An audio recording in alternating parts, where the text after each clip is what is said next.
Alhamdulillah, Bismillah, wala khawla wala quwwata illa billah, wa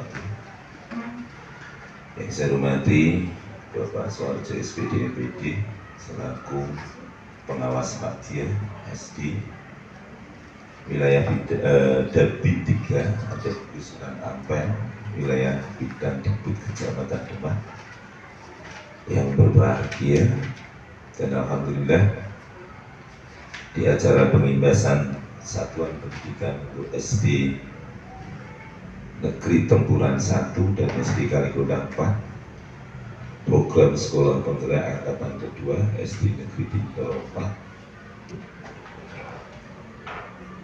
Yang saya hormati Kepala Sekolah SD Tempuran 1, SD Kalikodang 4, Bapak Ibu Guru kelas 2 dan kelas 5 SD Tempuran 1 dan SD Kalikodang 4 beserta guru kelas 1, kelas 2, kelas 4 dan kelas 5 SD Negeri Bintoro 4, dan khususan untuk Pak Anggit Palupi Utomo SPD yang dalam hal ini atau di pertemuan pembahasan ini sebagai narasumber untuk kurikulum merdeka. Yang berbahagia, pertama marilah kita panjatkan puji syukur kehadirat Allah SWT atas limpahan rahmat hidayah dan inayahnya, atas berbagai kenikmatan, dan alhamdulillah siang hari ini panjenengan bisa memenuhi undangan kami dalam rangka pengimbasan kurikulum merdeka PSP Angkatan 2 SD Negeri Bintoro 4 ke sekolah atau ke Satuan Pendidikan SD Tempuran 1 dan SD Kalikodang 4. Dan alhamdulillah sekali kita bisa melaksanakan pembahasan pada hari ini yang sejatinya ini kita laksanakan dengan alhamdulillah, dan tidak ada sesuatu hal sehingga pelaksanaannya kalau kita laksanakan pada tanggal 18 September 2023. Bapak Ibu yang saya hormati, tujuan adanya pengimbasan Satuan Pendidikan ini adalah bagian dari pelaksanaan dan tanggung jawab sekolah penggerak di SD Negeri Bintoro 4 untuk berbagi praktik baik, untuk berbagi kurikulum merdeka kepada panjenengan semuanya untuk SD Tempuran 1 dan Kalikodang 4, dan sekaligus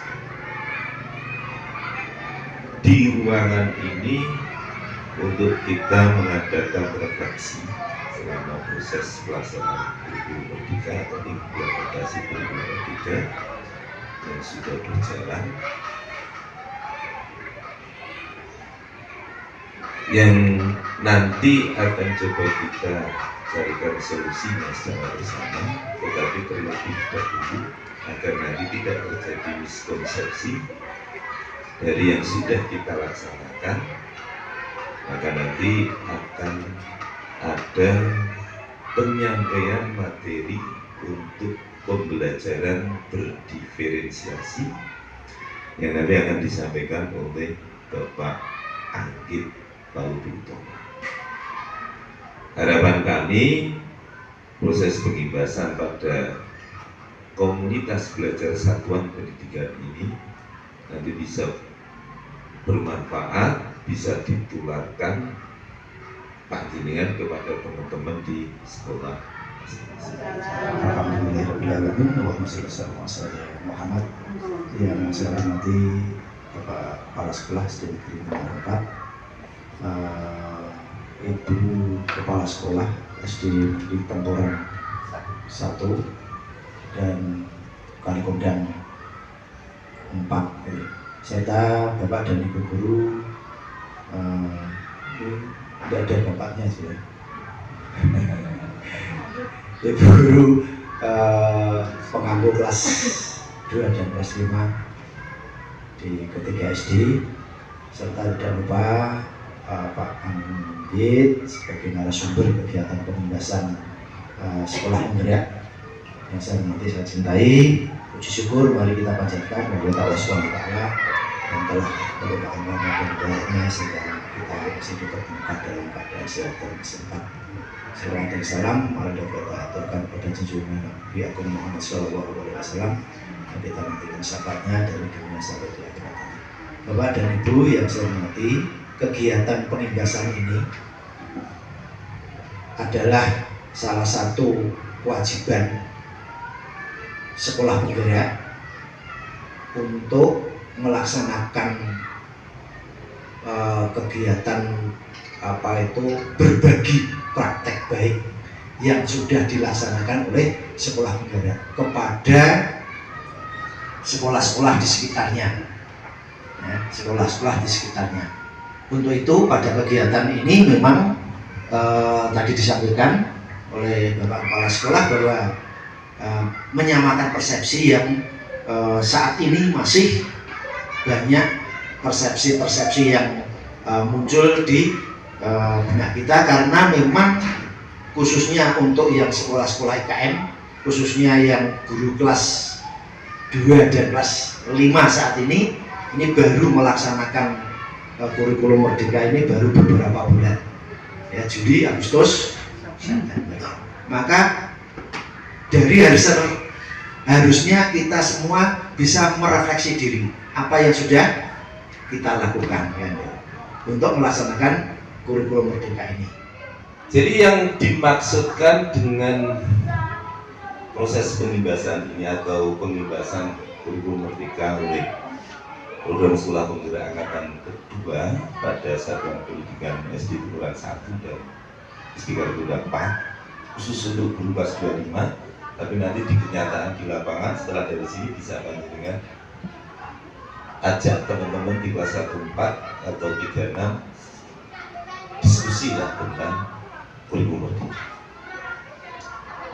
Jadi maksud panjenengan kita juga di sini supaya panjenengan itu memahami apa yang namanya pembelajaran berdiferensiasi. Sejahtera, Om Swastiastu, Namo Buddhaya, Namo Kebajikan, Rahayu untuk kita semua.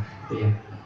Bapak Ibu, kepada yang pertama sama Pak pengawas kita, Pak Suwarjo, pada yang terhormat juga Bapak Kepala Sekolah SD Negeri Bintoro 4, Bapak Pur Sugiarto, kepada Ibu Kepala Sekolah SD Negeri Bintoro 1, Ibu Murtini, dan tak lupa juga kepada teman-teman yang ada di sini dari SD Bintoro 4, SD Negeri Bintoro 1, dan juga dari SD Negeri Kalikondan 4.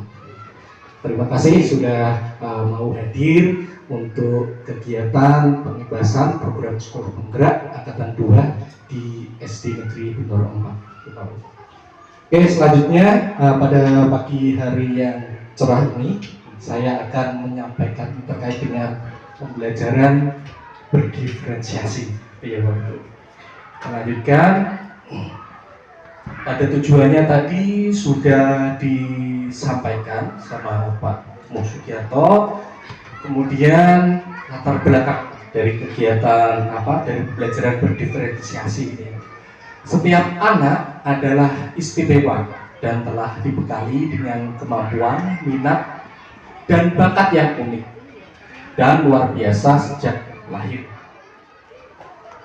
Oke Bapak Ibu, silakan Bapak Ibu perhatikan, dan nanti saya minta salah satu atau salah dua gitu ya Bapak Ibu untuk menjawab sekiranya apakah pembelajaran yang dilakukan sama Pak Darso ini sudah sesuai atau belum gitu. Kalau menurut saya strategi itu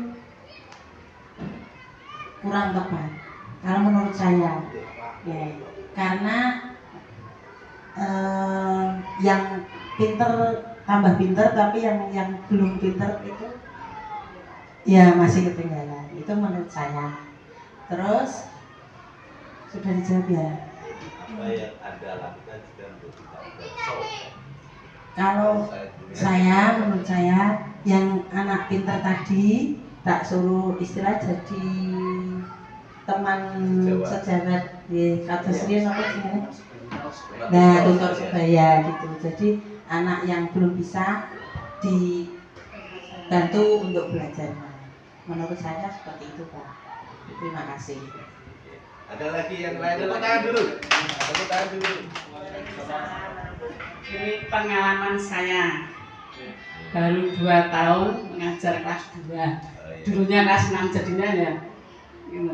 Untuk pengalaman saya setiap hari karena kelas 2 itu memang seperti itu. Saya itu yang pandai itu cepat selesai, kasih soal lagi cepat selesai, kasih sampai 5 kali pernah itu. Jadinya saya memberinya tuh biar memberi umpan. Saya seperti itu, Pak. Jadi itu pintar tenang. Saya seperti itu. Jadi yang nanti kalau sudah 5 kali sudah coba kepalanya ini diajari. Diajari tidak mau nulis nggarap kita terus ya Mas. Aku kadang kok senggarap kamu itu mau. Lah enggak mau kok Bu. Itu yang saya yang ngerjakan gitu. Jadinya ya gimana ya Pak? Menurut saya itu benar apa salah saya nggak tahu. Pokoknya sementing anakku muridku pintar. Saya gitu Pak. Apakah strategi pembelajaran yang dilakukan oleh Pak Darso tepat? Menurut saya tepat. Karena tadi pembelajaran berdiferensiasi itu kan sesuai dengan kondisi siswa masing-masing bagaimana. Misal, mengapa? Karena kalau anak yang pintar itu memang cepat dalam mengerjakan soalnya. Kemudian setelah itu dia akan berlari ke sana kemari kalau ini tugasnya sudah selesai. Nah, kalau apa yang dilakukan Pak Darso yaitu memberikan tambahan soal tadi ya kalau tidak salah, menurut saya tepat sesuai dengan kondisi siswanya karena siswanya kan pinter, otomatis cara mengerjakannya juga cepat selesai. Beda dengan kondisi siswa yang lainnya. Siswa yang lainnya masih butuh penjelasan, kadang masih ada baru yang semuanya misalnya sudah hampir separuh, yang lainnya masih baru mengerjakan. Jika kita mengacu ke kasus Pak Darso di atas, maka keputusannya untuk memberikan soal tambahan dengan jenis soal yang tetap sama serta tingkat kesulitan yang juga sama kepada 3 murid yang selesai terlebih dahulu belum dapat dikatakan sebagai diferensiasi. Itu Bapak Ibu. Apalagi tujuan diberikannya soal tadi adalah agar 3 murid tersebut ada pekerjaan sehingga tidak mengganggu temannya yang lain. Jadi nanti siswa yang pintar mungkin dikasih materi apa gitu ya yang lebih spesifik gitu ya. Yang siswa yang kurang mampu mungkin diberi materi yang dasarnya dulu gitu Bapak Ibu. Kemudian terkait dengan proses pembelajaran itu dibedakan juga Bapak Ibu. Jadi di proses pembelajaran ketika anak yang kurang mampu kita bisa memberikan pendampingan yang lebih gitu. Ketika anak yang sudah mampu kita bisa kasih sedikit pendampingan kemudian kita bisa lepas gitu ya Bapak Ibu ya. Kemudian yang terakhir produk. Nah ini produknya itu nanti juga hasilnya berbeda-beda, jangan disamakan gitu. Ketika anak itu memang mempunyai keahlian di bidang tertentu, pasti produk hasilnya juga akan bagus gitu ya. Ketika anak yang kurang kurang mampu dalam keterampilan gitu kadang produknya kan kurang bagus. Dan yang penting tujuan pembelajarannya akan tercapai gitu Bapak Ibu. Kalau tujuan pembelajaran tercapai, ya sudah kita nilai baik gitu Bapak. Antusias sekali dalam mengikuti kegiatan ini. Cukup sekian dari saya. Wabillahi taufiq wal hidayah. Wassalamualaikum warahmatullahi wabarakatuh. Waalaikumsalam warahmatullahi wabarakatuh. Alhamdulillah untuk pengimbasan Sekolah Penggerak Angkatan Pertama Angkatan Kedua SD Negeri Bintoro 4 ke Satuan Pendidikan Sasaran yaitu SD Negeri Tempuran 1 dan SD Negeri Kalimantan 4. Semoga materi pengimbasan pada hari ini dengan pembelajaran berdiferensiasi ini bermanfaat untuk panjenengan semuanya, kemudian bisa melaksanakan kegiatan pembelajaran dan sekaligus nanti bisa diseminasikan materi ini kepada teman-teman di komunitas belajar pada satuan pendidikan panjenengan masing-masing. Marilah kita tutup pengimbasan ini dengan bacaan hamdalah bersama-sama. Alhamdulillahirabbil alamin. Kurang lebihnya mohon maaf. Wassalamualaikum warahmatullahi wabarakatuh.